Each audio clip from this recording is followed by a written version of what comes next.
बाबा आज येताना बासुंदी घेऊन या ना। अगं कालच आपण आईचा वाढदिवस होता म्हणून आणली होती ना।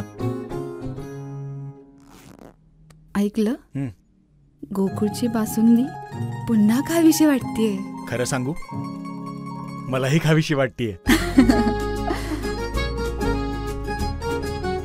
पुन्हा पुन्हा खावीशी वाटणारी गोकुळ बासुंदी।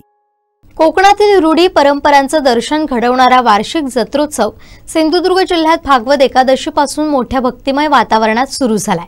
प्रत्येक गावातील ग्रामदेवतेच्या मंदिरात हा उत्सव साजरा होत असला तरी सिंधुदुर्ग जिल्ह्यातील पहिल्या जत्रोत्सवाची सुरुवात कुडाळ तालुक्यातील आवळेगाव येथील श्रीदेव नारायण मंदिर या जत्रेपासून 3 नोव्हेंबर पासून सुरुवात झाली। तर कोकणात दिवाळीची सांगता होताच या पारंपरिक जत्रोत्सवांना सुरुवात होते। कार्तिक महिन्यातील भागवत एकादशीला आवळेगाव येथील श्रीदेव नारायण मंदिरात हा सोहळा पार पडला।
पहिला जी आवळेगाव म्हणजे अव्वलगाव, अव्वलगाव म्हणजे ते प्रोनाऊन्सचे म्हणजे इंग्लिश म्हणजे आपल्या संस्थान काळात ते ब्रिटिश लोक होते, ते प्रोनाऊन्सेशन आवलेगाव झालं, आवळेगावचं आवळेगाव, पण हे ॲक्च्युली ते अव्वलगाव आहे।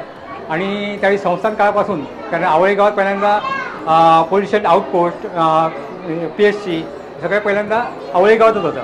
कारण संस्थान काळाचे सगळे राजे आमच्या शिवरामराजांचे वंशज इथे चव्हाट्यावरती येऊन न्याय निवाडा पंचवर्षीतल्या दशवर्षात सगळ्यांचा न्याय निवाडा इथे येऊन करायचे। त्याच्यापासून ही प्रथा झाली की आवळेगावचं सुरुवात करूया आणि आवळेगावमध्ये पहिली जत्रा, नंतर सिंधुदुर्ग जिल्ह्यातील सर्व जत्रा सुरू होतात। देवस्थानाची काय खासियत आहे? आमचं देवस्थान हे जवळजवळ 300-350 वर्षापूर्वीचं देवस्थान आमचं देवस्थान लिंगरवळा देवस्थान, पण सगळे कार्यक्रम हे नारायण मंदिर आणि संपूर्ण भारत देशात ब्रह्मा विष्णू महेशचे एकत्र मूर्ती हे आवळेगाव नारायण मंदिरमध्ये आहेत।